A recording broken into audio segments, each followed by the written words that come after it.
बिस्मिल्लाहिर्रहमानिर्रहीम। अस्सलाम वालेकुम। कैसे हैं आप सब? उम्मीद है सब ठीक ठाक होंगे, मज़े में होंगे। अच्छा जी, ये जो आज आप देख रहे हैं ये है प्रीमोड केराटिन ब्लो आउट, और ये इसका रिज़ल्ट देखें कि आफ्टर ट्रीटमेंट इसका कितना ज़बरदस्त रिज़ल्ट आया है। प्रीमोड केराटिन ब्लो आउट मोस्टली उन हेयर्स पे किया जाता है जो कि ऑलरेडी ट्रीटेड होते हैं और डैमेज होते हैं। हाईलाइटेड हेयर पे कभी भी रिबॉन्डिंग, एक्सटेंसो, स्ट्रेटनिंग बिल्कुल भी नहीं करनी चाहिए। आज मैं आपको प्रीमोड केराटिन ब्लो आउट की मुकम्मल तफसील बताऊंगी कि हमने कैसे किया और कैसा रिज़ल्ट अचीव किया। इसकी पैकिंग कुछ इस तरह से है और इसके पीछे सारी इंस्ट्रक्शंस लिखी हुई हैं। आपको इन इंस्ट्रक्शंस को फॉलो करना होगा। जब हम इसकी पैकिंग ओपन करते हैं तो इसमें से दो प्रोडक्ट निकलती हैं, ए और बी। स्टेप ए होता है शैम्पू और स्टेप बी होता है प्रीमोड केराटिन ब्लो आउट। ये जो है ये है स्टेप ए शैम्पू, क्लैरिफाइंग शैम्पू। ये शैम्पू हमारे लिए बहुत इंपॉर्टेंट होता है क्योंकि ये क्यूटिकल्स को ओपन करता है। और ये सेकंड स्टेप है केराटिन ब्लो आउट। ये बालों में केराटिन को डिपॉजिट करेगा। ये केराटिन ड्राई डैमेज हेयर के लिए बहुत ही बेस्ट है। अगर क्लाइंट के हेयर हाइलाइटिंग कर के रुखे और बेजान हो चुके हैं और ड्राई डैमेज हो चुके हैं तो आप उन्हें प्रीमोड केराटिन ब्लो आउट का ही मशवरा दें। यहाँ आप क्लाइंट के हेयर की कंडीशन देख रहे हैं। इन्होंने काफ़ी बार हाइलाइटिंग की है और इन्होंने कोई होम केयर भी नहीं की और किसी किस्म का ट्रीटमेंट भी नहीं लिया। ये रिबॉन्डिंग करवाना चाहती थी, लेकिन हाइलाइटिंग वाले हेयर को रिबॉन्डिंग करना बहुत हार्मफुल होता है, इसलिए मैंने इन्हें केराटिन का ही मशवरा दिया। अब हम सबसे पहले ये क्लियरिफाइंग शैम्पू के साथ क्लाइंट के हेयर को वॉश करेंगे। केराटिन ट्रीटमेंट में 2 बार शैम्पू किया जाता है। अगर क्लाइंट घर से हेयर वॉश करके आया उसके बावजूद आपने 2 बार वॉश ज़रूर करना है, क्योंकि ये जो शैम्पू है ये बालों के क्यूटिकल्स को ओपन करता है और हमारे बालों को ट्रीटमेंट करने के लिए रेडी करता है। फर्स्ट वॉश जो होता है वो बालों में से डर्ट और डेब्रिस को ख़त्म करता है और सेकंड वॉश बालों के क्यूटिकल्स को ओपन कर देता है, जिससे प्रोडक्ट इजीली डिपॉजिट हो जाती है।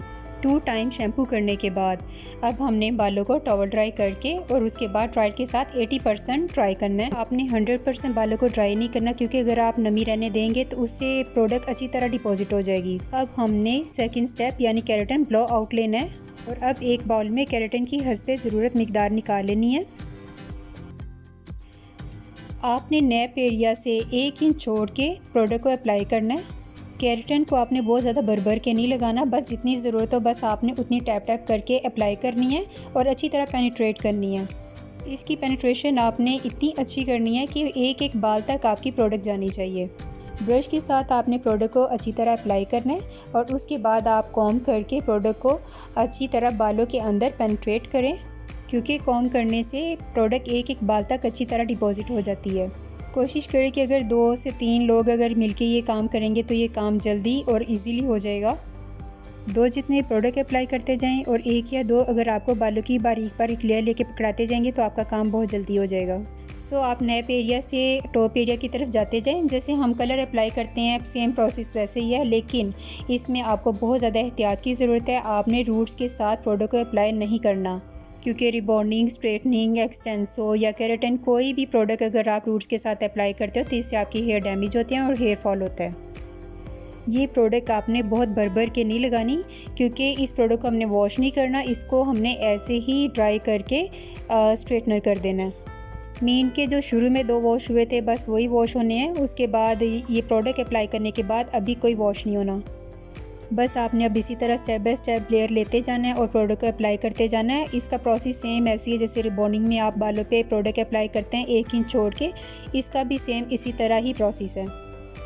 इस प्रोडक्ट को अप्लाई करने के बाद आप चाहें तो 2 फिंगर्स के दरमियान में बालों की लेयर को लेके आप प्रोडक्ट को अच्छी तरह पेनिट्रेट कर सकते हैं और प्रोडक्ट अप्लाई करने के बाद साथ साथ कॉम्ब करते जाएं, बालों को टेंगल फ्री करते जाएं ताकि कोई वेव ना आए। हमने एक ही दफ़ा ज़्यादा प्रोडक्ट नहीं निकाली थी, दोबारा ज़रूरत पड़ने पे दोबारा निकाल लें, क्योंकि अगर हम एक ही दफ़ा ज़्यादा निकाल लेंगे तो बाकी की बची वेस्ट हो सकती है। लेकिन अगर हमें दोबारा ज़रूरत पड़ती है तो हम दोबारा बोतल में से ले सकते हैं। जितनी ज़रूरत हो साथ साथ निकालते जाएं। अगर क्लाइंट के हेयर की लेंथ नॉर्मल है तो उसके लिए 1 पैक इनफ है, लेकिन अगर हेयर की लेंथ लॉन्ग है तो फिर 2 पैक भी लग सकते हैं।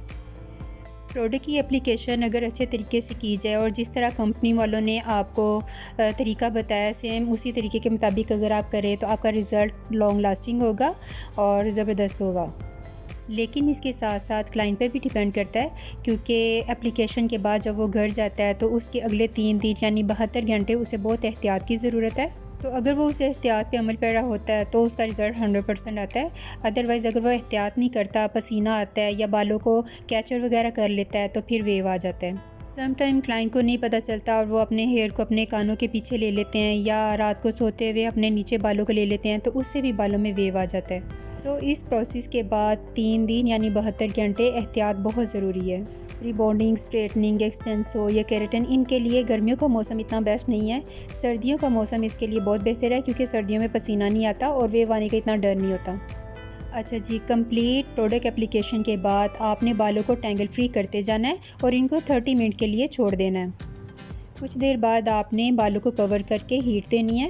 हीट देने से प्रोडक्ट अच्छी तरह पेनिट्रेट हो जाती है। आफ्टर 30 to 40 मिनट्स अब आपने बालों को ब्लो ड्राई करना है। ब्लो ड्राई से आपने प्रोडक्ट को बालों के अंदर पेनिट्रेट करना है। अगर ब्लो ड्राई ब्रश यूज़ करेंगे तो ये है कि बाल ड्राई भी होते जाएंगे और बाल स्ट्रेट भी होते जाएंगे। सो अच्छी तरह बालों को ब्लो ड्राई करके इसके बाद आपने बालों को स्ट्रेटनर करना है।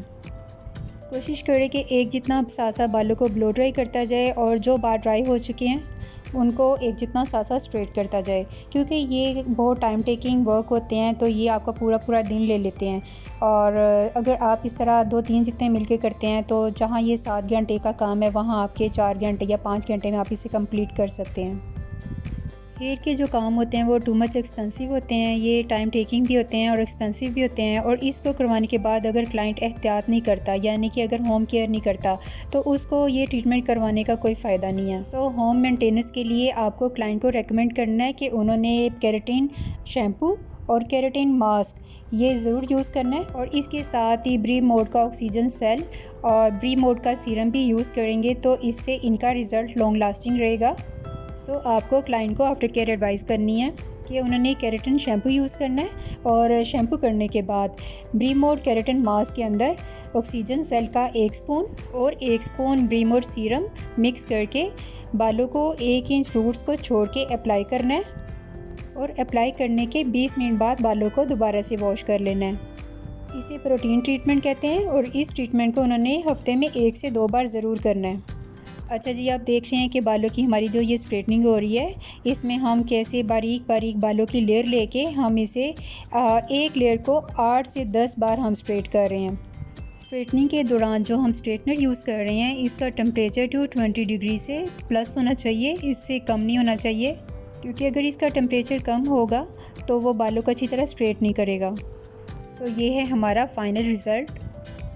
इसके बाद हमने बालों को वॉश नहीं करना और क्लाइंट को 3 दिन बाद वापस आने का कहना है और 3 दिन बाद हम दोबारा से बालों को वॉश करवाएंगे और इसको प्रोटीन ट्रीटमेंट देंगे और देन एक बार फिर से हम लाइट सा स्ट्रेटनर कर देंगे।